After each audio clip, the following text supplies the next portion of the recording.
Surrogates in the media are fond of saying that a president shouldn't nominate anyone to the Supreme Court in the last year, right, of their presidency. Unless, of course, they're Barack Obama.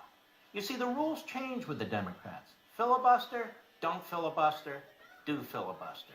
Don't nominate in the last year of a president, do nominate in the last year of a president, don't nominate in the last year of a president. Just depends who the president is. So their principles are very negotiable, because they have none. Exhibit 5, go.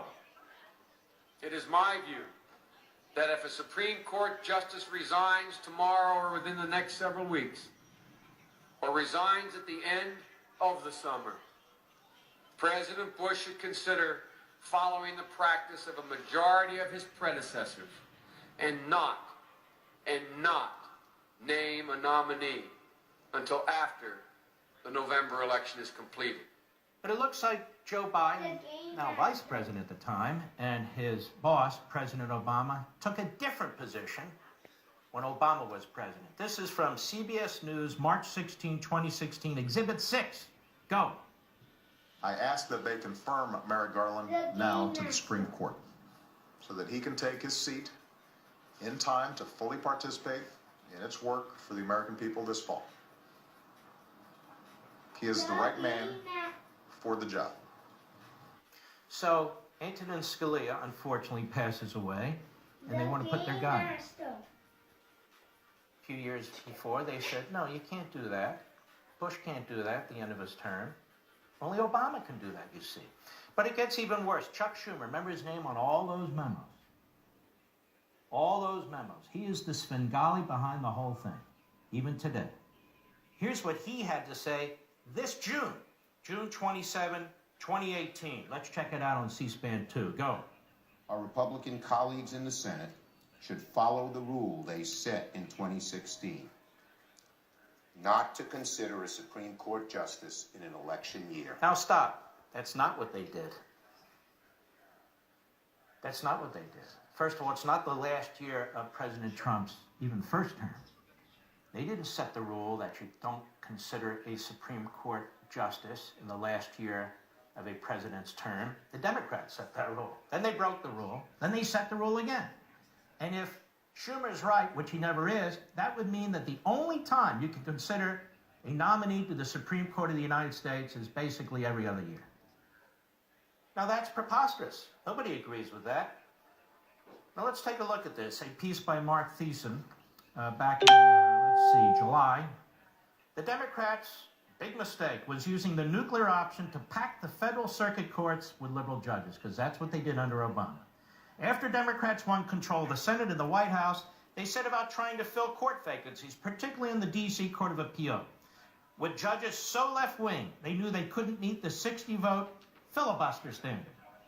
When Republicans, following the precedent Democrats had set, filibustered some of President Obama's nominees, the Democrats, again, broke precedent and eliminated the filibuster for all but Supreme Court nominees. Now, remember those memos I showed you earlier? They were filibustering circuit court nominees. Then they eliminated the filibuster for circuit court nominees to ram through as many of their judges as they could under Obama.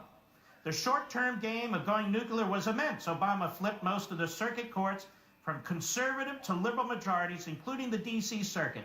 They did more than that on the D.C. Circuit, the second most powerful court in America. They added 2 more seats. They not only stuffed the courts with leftists, they added 2 more seats so they could stuff it even further with leftists. The Democrats' mistake also was to filibuster Neil Gorsuch.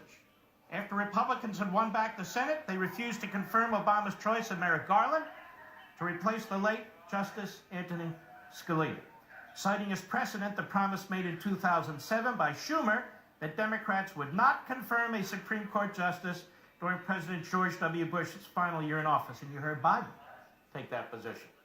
When Trump was elected and appointed Gorsuch to fill Scalia's seat, apoplectic Democrats made a fatal error. Instead of keeping their powder dry until Anthony Kennedy resigned, they filibustered Gorsuch's nomination. The decision to block such an obviously qualified nominee freed tradition-bound Republicans to end the filibuster for Supreme Court nominees and confirm him with a simple majority, which is why they're jumping up and down now. their own back and forth, ends justifies the means strategies, have bitten them. Democrats are accusing Senate Majority Leader Mitch McConnell of hypocrisy, moving forward with a Supreme Court nominee during an election year. But McConnell never said he would not confirm nominees before midterm elections in the second year of a presidency. 3 sitting justices were confirmed in midterm election years. Elena Kagan, August 2010, a Obama appointee. Samuel Alito, January 2006, a Bush appointee. And Stephen Breyer, August 1994, a Clinton appointee, as were retired Justices David Souter and Scalia.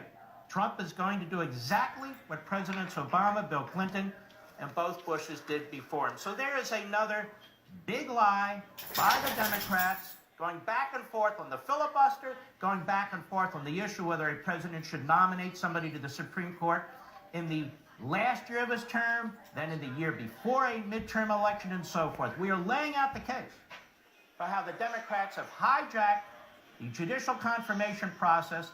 They have destroyed the judicial confirmation process, and why? Because they want to stack the court, every circuit court and the Supreme Court, with progressive statists.